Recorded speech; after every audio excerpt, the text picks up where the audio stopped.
There's been a ton of controversy over the Lil Nas X video, uh, his newest video, and I think more than the video is the imagery in the video. So let's just break it down a little, and let's just really decide what we're gonna pick ourselves to be outraged about. So. There's been a couple of taboos in the black community, and one of the biggest taboos in black hip hop community is that we don't really fuck with Satanism. With that being said, me being a Christian, I look at it and I say, this video is definitely not for me, but I am not the target demographic. Let me tell you something. There's no fucking 47-year-old, 45-year-old, 35-year-old people thinking, damn, Lil Nas X, this is my guy. I love his lyrics. The song is catchy. I'm going to be at the club, turn it up to it. No. This is for youngsters. This is for 16, 17, 18-year-olds who think that controversy and that their parents hate it is absolutely the way to go. So let's dive deeper into this just fake woke or fake neoconservative thought process that we're having over this video and other things in the recent process. So basically, people are super upset over things that are getting canceled or that are being withdrew. And of course, people, they find something to be upset about with doing zero fucking research or understanding what they're actually upset about. Basically, they're all asses being led to Washington.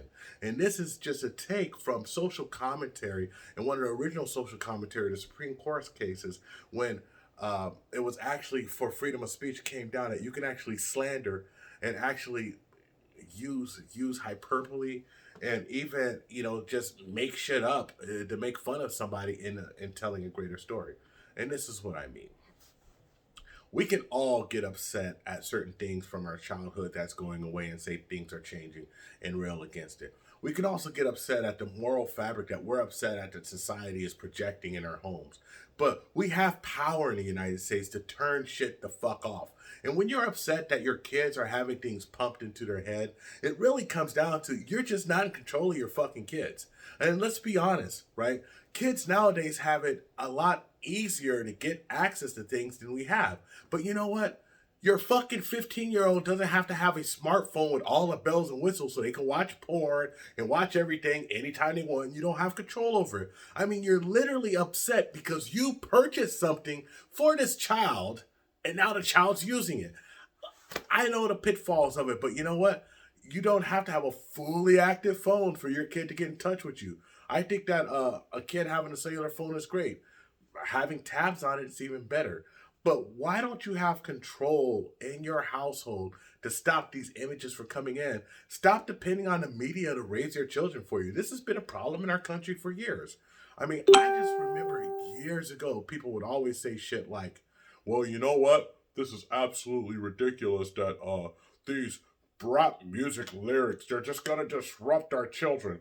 I listen to NWA, Two Live Crew, Easy E, Ice-T, who is my personal favorite rapper, has some of the most graphic lyrics ever. I also listen to Public Enemy, KRS-One, The Far Side, Rodney O and Joe Cooley. I listen to all of this shit. A wide variety. East Coast, West Coast, Ghetto Boys from down south, 8 Ball and MJG. You name it. I listen to MC Shy out of Atlanta. I didn't even know he was from Atlanta at the time because we didn't even trip off of that shit. If it was good, we listened to it. The riskier the lyrics, the better. I wasn't brainwashed by these rap lyrics to go and slap a bitch all of a sudden. And I love Too Short. He was the pimp of the year, right? Drew Down, pimp of the year. Excuse me, Too Short, short but funky, whatever. All of these lyrics didn't do shit to me because I had a foundation at home. Now, I know what you're saying. Grover, you were lucky. You must have both of your parents in your life. And you know what? I did have both my parents in my life. But they weren't in the same household. My dad and my mom were divorced when I was younger. And guess what? They stayed in separate households, but they co-parented together. And it's just one of those things where people look into these stupid statistics and say, well, 75% of black parents they're divorced and this is why the black community's in that. No, the black community, if it's in any type of peril, is in peril for a lot of different reasons. But one of the biggest reasons that youth in general are in peril is because they're in charge and their parents not in fucking charge. So this is what I say to the Lil Nas X controversy. I don't really give a fuck.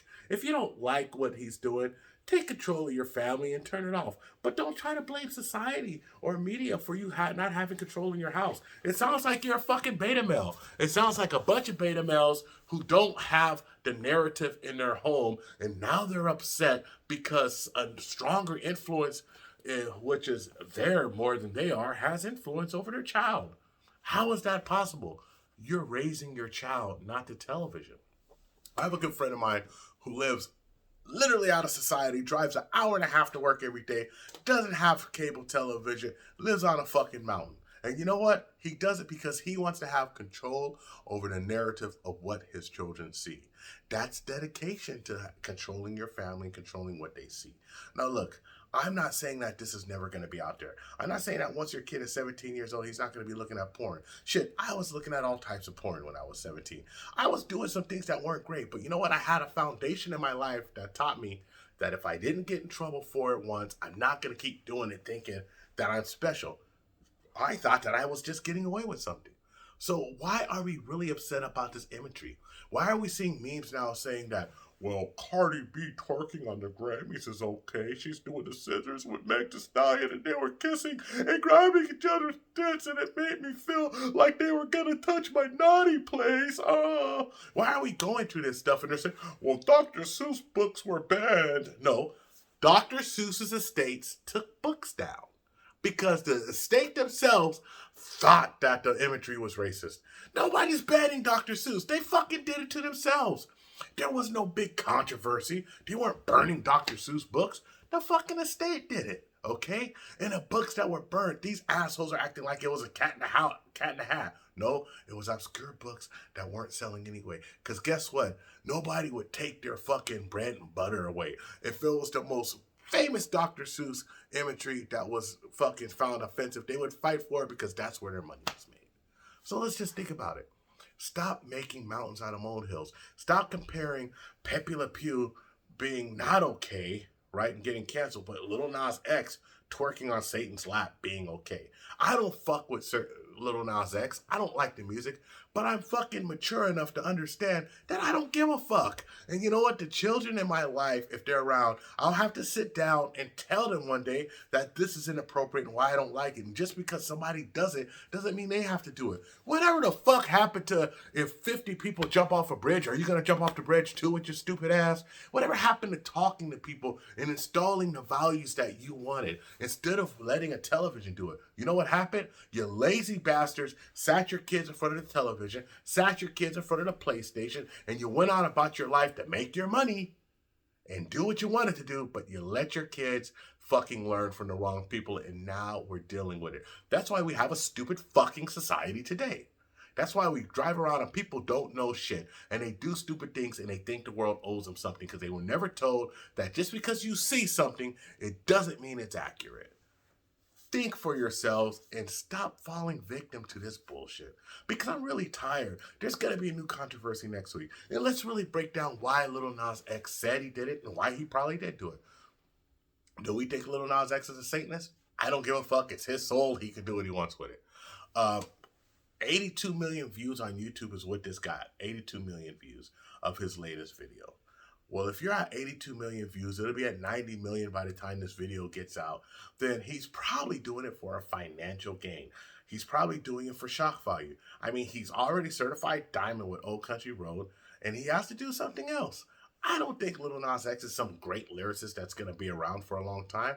I don't know how deep he is of a musician. I don't know how deep he is at creating music, but I do know that he created some controversy with the content, and it kept him going for right now. So if it is 82 million views, maybe he gets to 100 million, maybe he gets to more. He gets this viral controversy. He had 100 million of a single that went earlier, and you know what? Maybe it's not going to be a diamond certified thing for him again, but maybe this track will keep him going.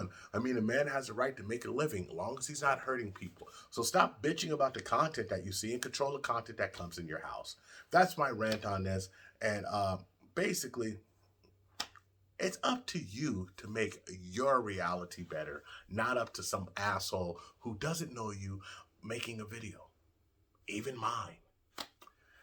So, talk all the shit you want. We'll talk more. Can you handle the tip? And like and subscribe on YouTube if you like rants like this. If you don't like and subscribe on YouTube. If you like it and you think it's worth something, share it. If you don't think it's worth something, don't share it. Make a comment if you think I'm full of shit. I look forward to it. I'll read it. I'll probably ignore you if you're stupid. But if you have a well thought out comment, I might even reply to it. There you go. Be safe. Enjoy yourselves. Stay blessed.